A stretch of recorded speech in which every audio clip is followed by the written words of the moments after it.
Why do beginner jazz solos always sound boring and predictable? The issue isn't talent. I've coached many guitarists who quickly transformed basic licks into authentic jazz solos using one simple method. So in this video, I'm going to show you exactly how to turn your beginner ideas into exciting, real jazz vocabulary. If your solos sound like this, then stick around, because by the end of this video, you'll know exactly how to turn that into this. Let's start with something really simple, a basic D-7 line, because what matters here isn't the chord, it is the idea behind how you build phrases. When you start thinking in building blocks, you can improve your skills with rhythms, arpeggios, chromaticism, phrasing, and your solos start to sound like real jazz, not just notes. So here's a super basic lick. Now let's break that down and make it better. The line has two parts, a simple scale run and a D-7 arpeggio. Let's take that scale run and make it feel more like jazz. First, we'll do that by adding chromatic notes, not just for tension, but also to shape the phrase. Right now, the goal is really simple. Land on the D, the first note of the arpeggio. So what happens if we add a chromatic note before the D? Something like this. It already adds tension and forward motion, but check this out. Instead of approaching from above, you can also place the chromatic note below the D. Hear how that C sharp leads into D more naturally. It's subtle, but it flows a lot better. Notice how easy it is to experiment with just a few notes, and you discover great things in the process. Now, let's flip things around. What if we switch the order, say switch E and C sharp? That gives you a surprise direction change, which is really an important part of the jazz sound. Remember, the most important part is how clearly you land on that D, not necessarily where you start. So why not experiment with starting on the third of D-7, F, instead of on the fifth? This opens up for even more possibilities with chromatic movement. Already this phrase is flowing much better, and we haven't even touched the arpeggio or the rhythm yet. Let's do that next. This almost goes against what I usually teach, but it will add a lot of color and variation to your solo lines. Plus that all of your favorite jazz players already do this. In our basic example, the arpeggio that we started with was simply the chord, D-7. Now that's a safe choice, playing chord tones always works, but to make your solos interesting, you need more options, and using different arpeggios will add richer colors and extensions to your sound. And this is how I go against my own teaching. Normally I encourage students to improvise using only chord tones at first. In fact, that is very useful and one of the foundational exercises in my jazz guitar roadmap course. But once you have that down, exploring additional arpeggios is a great next step, plus that's also a part of learning jazz. And of course, that's also in the roadmap. Here's a quick practical way to find those extra arpeggios using D-7 as our example. Once you learn this method, you can easily apply it to any chord you encounter. Our D-7 chord is the 2 chord in a 2-5-1 progression in C major. First, write out your C major scale and use 2 octaves because that's really practical. So C, D, E, F, G, A, B, C, D, E, F, G, A, B, C. Next, build the D-7 chord by stacking thirds from D, so D, F, A, and C. And you can add more extensions to that chord by just adding thirds on top of it, like this. So you have D, F, A, C, that's D minor, then you get a 9th, an 11th, and a 13. So now you have D, F, A, C, E, G, B. And from these notes, you can pull out multiple 7th chord arpeggios. So you have D-7, F major 7, A minor 7, and C major 7. And you could kind of go on, but then you're getting really far away from the chord. But there are also some really useful triads in there. So you have D minor, F major, A minor, and C major. As a general rule, if an arpeggio shares many notes with your original chord, in this case D-7, it will sound great and be easy to use in a solo. For example, F major 7 and A minor 7 both fit perfectly over D-7. On the other hand, C major 7 might sound too distant because it doesn't contain an F and it also has a B in there. But ultimately, you should just trust your ears and experiment. Now you've expanded your toolkit dramatically, and one especially useful trick is playing the arpeggio starting from the third of the chord. Jazz players use this all the time and it instantly adds color to your solos. Listen to how great this sounds. As you probably noticed, when using the F major 7 arpeggio, so the arpeggio from the 3rd of D minor 7, I needed to adjust the scale run slightly to land on the F instead of the D. And that naturally created this chromatic run, which also just adds more color. But you can also intentionally insert a chromatic phrase that skips around a bit more and really adds a bit more energy to the whole thing. Notice how using the F major 7 arpeggio immediately gives you new ideas for your scale run.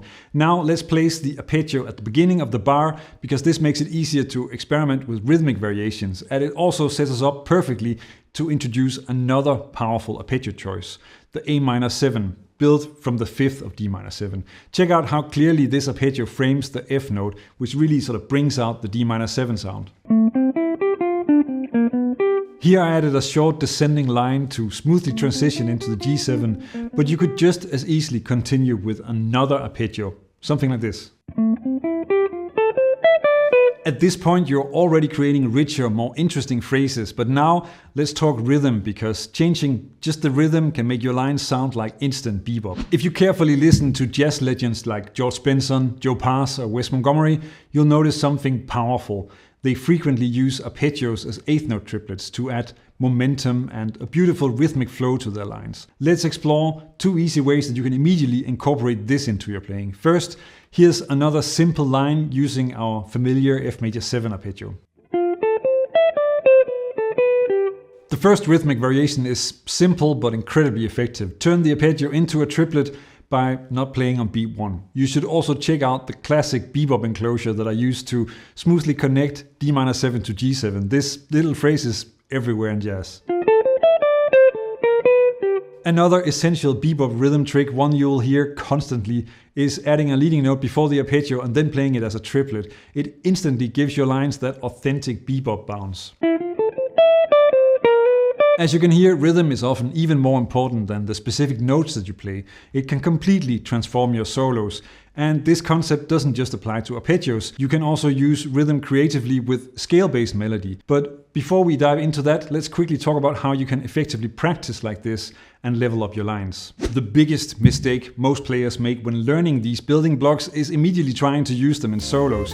Instead, a much smarter approach is to first compose short, focused licks, really what you've seen me do in this video already, and this allows you to figure out how the new building blocks fit in your playing and become a natural part of your solos. Start simple, just like we've done in this video. Pick one chord and one new building block at a time. Experiment by combining this new idea with familiar material to create new variations. For example, let's say that you want to apply your triplet rhythm idea to a C major 7 chord, like this one. You could follow it up with a chromatic run, an approach that Charlie Parker loved to use. Or you might move into an A minor triad. When I come up with this, I first just play the triplet arpeggio. Then I stop and just listen internally for what might follow it, see if I can come up with something. This approach really helps you develop your ear and your intuition. So really give yourself time and allow yourself to just try stuff out. It's okay if something doesn't sound good, because that helps you find the stuff that does. You can also try a melodic leap up to the 9th, something that Wes Montgomery does quite often and really emphasizes that color on top of the chord. When you're exploring these ideas, don't worry about rhythm or playing correctly right away. Take your time, experiment freely, and don't fear mistakes. This is exactly how you improve and build your jazz vocabulary. Now that you've got a solid approach to building vocabulary, let's take these scale runs to the next level by adding some rhythm. Just like triplet rhythms instantly spice up your arpeggios, trills or turns can dramatically improve the sound of your scale runs. Let's start simple so that you can hear the effect. Here's a line without anything. The easiest spot to add a trill here is right on beat 3, between the E and the F. Listen to how this small addition immediately brings the line to life. Now a quick practical tip about playing trills. They usually sound the best when played legato, just like I was doing here. Because of this, certain notes in the scale might be harder to trill from, depending on where you are on the neck. And that's okay, focus on using the ones that are easy to play. Don't spend a lot of time playing the ones that are difficult and anyway always sound choppy. You can also smoothly combine trills with arpeggios, which is also a great sound. Here's how a trill fits with an F major 7 arpeggio.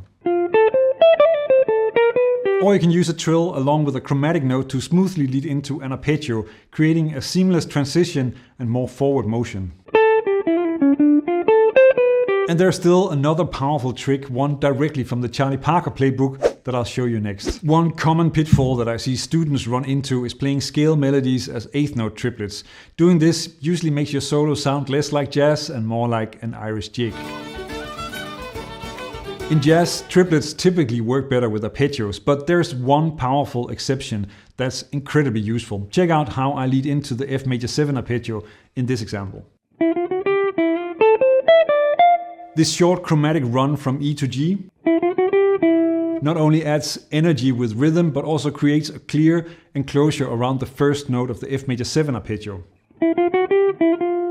Charlie Parker frequently used this exact trick, combining chromatic triplets with arpeggios, like this. This technique instantly breaks up your eighth note lines, adding rhythmic excitement and real jazz phrasing. Clearly, no risk of sounding like a jig here. Learning how to construct vocabulary in this way is one of the most powerful ways to really get the jazz sound into your playing. And when you master the flow, phrasing and rhythmic feel, your playing immediately sounds more professional and expressive. Now, one of the teachers who taught me so much about this was Barry Harris, and this video covers some of his wisdom plus some other great concepts that you can add to your playing. Check it out. Learn jazz, make music.